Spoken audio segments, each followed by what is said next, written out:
पिंपरी चिंचवडमध्ये 20 ते 25 विद्यार्थी घेऊन निघालेल्या स्कूल बसचा अपघात. इंद्रायणी नदीत बस कोसळता थोडक्यात बचावली.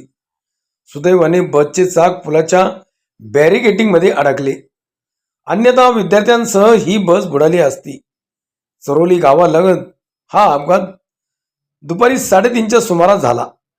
सर्व विद्यार्थ्यांना बसमधून बाहेर काढला असून 4 ते 5 विद्यार्थी किरकोळ जखमी झाले. हा अपघात नेमका कसा झाला, यात चूक कोणाची होती हे अद्याप कळू शकलेलं नाही. Bureau report, Jhanjhavat news, Alandi.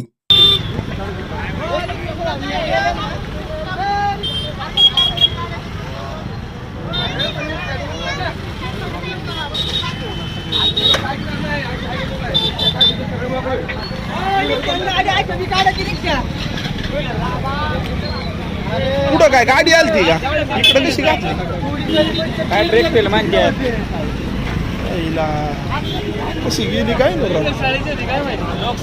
पुढं कसं फेल होणार आहे?